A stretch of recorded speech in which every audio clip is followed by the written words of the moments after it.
초반에 T1이었거든요. 기억이 안 날 정도입니다. 지금의 T1은. 젠지가! 캐리. 버지가 전멸을 했는데 아이 무슨 거냐요. 와 진짜. 거기로 페이커가 뚫려. 다 닦입니다. 다 끝납니다. T1 반짝 플레이오프 2라운드로.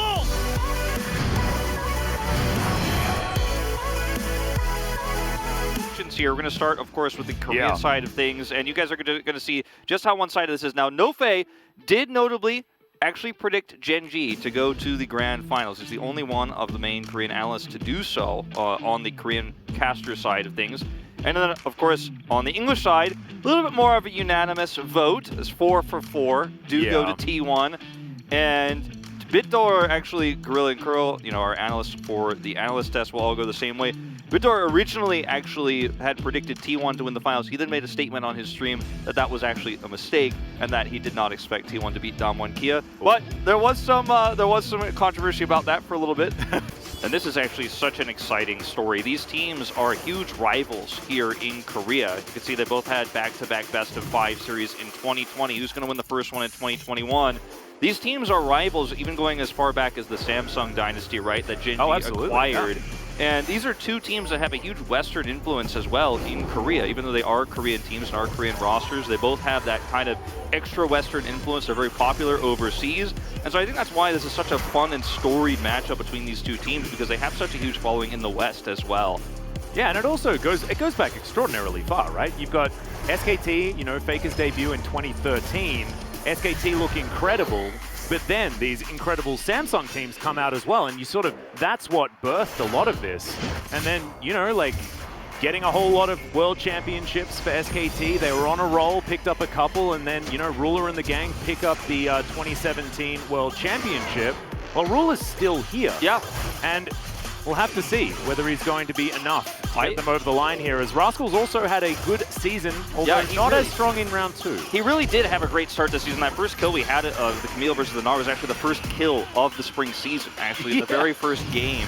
And it was a fiery start for Rascal. At the very beginning of the season, he was given too many high-priority picks, right? He was given Renekton in first rotation, was able to play the Akali in that very rare moment when she was very popular, crushed it on the Camille. And then in round Robin 2, right, our second round Robin, he wasn't given those high-priority picks as much.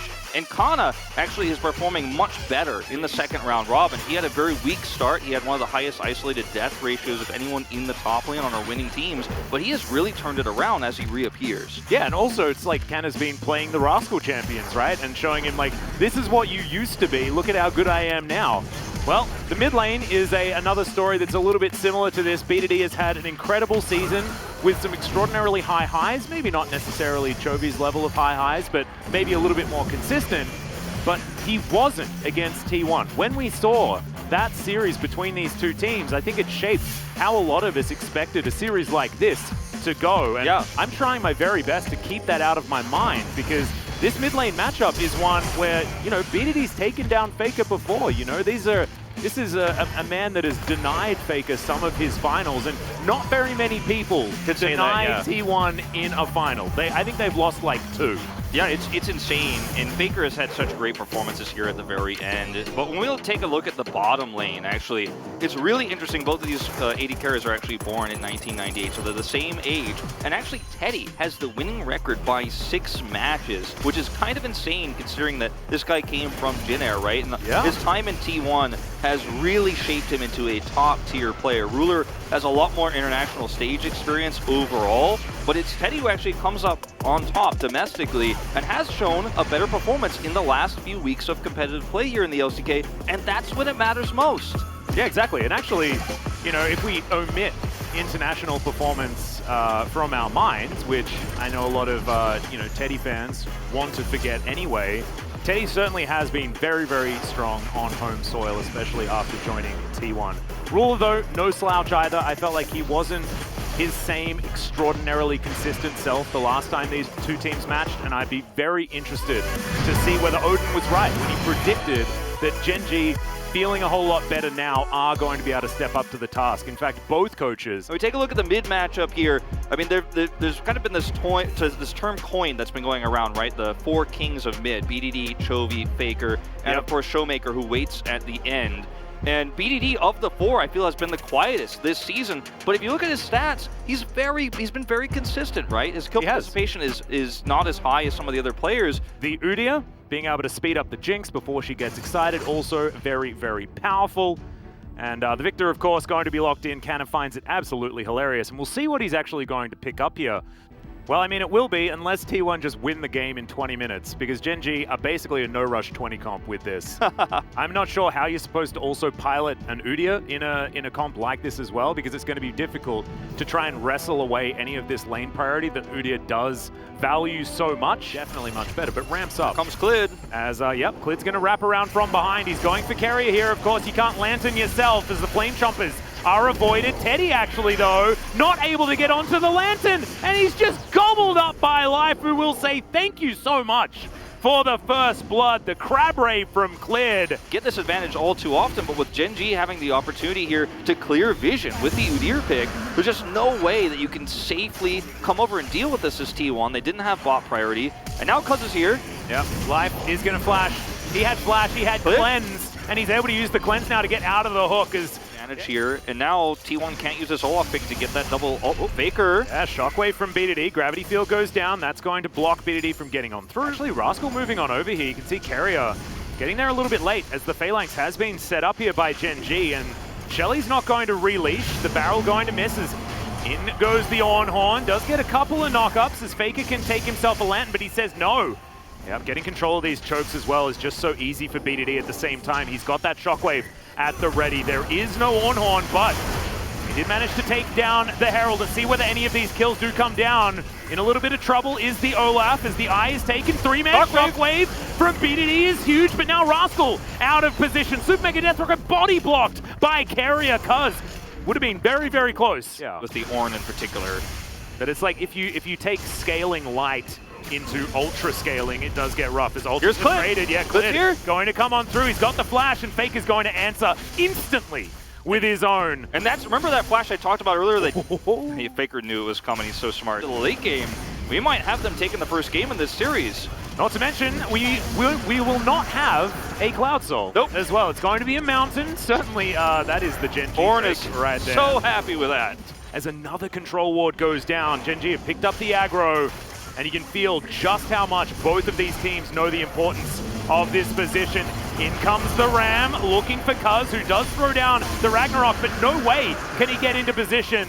And T1 are going to give it away. You can see they were like, nope. And now Shirley is going to help them be able to move into this river. I love grab the control that they can get. He pushes it at the back, so it actually is the most threatening with the wave. So they actually have to respond to this T1 do instead of just pushing at the front. It gets a charge even because T1 cannot give up this position. Yeah, Fake is actually there just to try and tidy it up, but now it's a 5 versus 4 here in theory. See whether Faker can get over in time. Body slam onto Rascal. Gonna get knocked up though is Canna. Takes some rocks, able to utilize his stopwatch to avoid the shockwave, and now no shockwave is a huge deal. That's a great trade for T1, but isn't enough. Baker's going for a huge flank here. Yep, Call of the Forge God is available. Clid felt something in his waters. Spots Faker going for the slight flank, and now he's looking to close in. We'll see where Gen G are going to put themselves in this particular moment. I love the harass coming through from Faker here on the left side. He's just out of range of getting picked, and now T1 have reset the Drake, and they actually have priority here. Look at where Kana is. He's in such a great spot. This is beautiful from T1. Yeah, we'll see whether he can actually blast cone over. As you can see, he's going to get tongue lashed as now Clid getting on in there, not going to be able to find the smite. Now they have thrown his life away. The Devour is going to be available as Teddy. The close range weapons are so scary. The cast comes out, but the blast cone keeps Rascal alive after the flash. This one out. And we'll see whether Gen G can play enough defense. This is so scary here for Gen G to actually split this up. Super Mega Death Rocket flying on towards the Baron. Cuz taking a fair bit of damage here. Baron down to about 1,000, and it is secured by T1, but now the fight is on. Rascal doesn't find too much value there, but the Jinx takes down the Aphelios. Olaf, of course, is going to die, and Gen G get Mountain Soul, give up Baron, but now 2 kills. Will this mean a broken base as Canna is running for the hills? The very terrified Yuumi is exactly how I would be feeling in that circumstance as well, as Clid comes on over. They're looking to try and stagger this one out. BDD comes over And yeah, I just don't think that he's going to stand much of a chance here. And no more stopwatch. They were able to take the Baron, but they weren't able to group on it. And you saw the massive damage coming through onto Cuz there from the Super Mega Death Rocket. Yeah.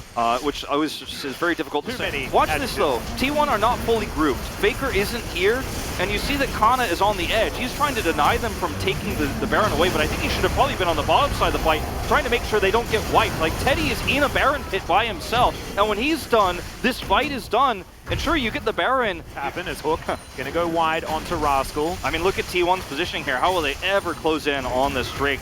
Gen.G probably shouldn't overextend here, though. Yeah, Rascal actually is gonna go golden. Tries to start this one as Moonlight Vigil actually gonna get trolled a little bit there by Canna's cars. Doing here, but T1 have handled this so well. They're actually getting Drake priority right now on the Elder Drake. Teddy, where are you going? Oh, what is that? Don't face check. No. Well, he does take the Lantern. Survives for the moment. Now Lantern on cooldown. The Elder has been pulled out. Rift Scuttler is going to fall immediately. As Rascal down to 50%. Canna off towards the side. Finally shown on vision as Faker flashes before the Lantern comes out. Now both on cooldown for the moment. Rascal has to play back now.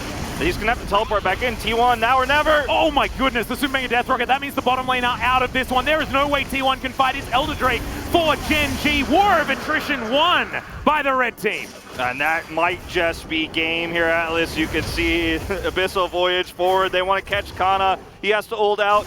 But the base is about to be unlocked. Yeah, BDD didn't actually know which way he wanted to go. The first missed Shockwave for him is going to get a flash. To have Insane engage outside of the Shockwave.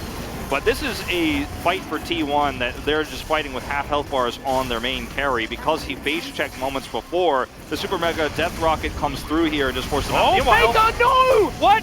That's the brush he got caught in to lose the 92-minute game! Oh no. Well, oh god, no! Some memories coming back, Atlas. Yeah? Often here is we're going to watch this one more time. Just extremely far forward here is Faker. And for what?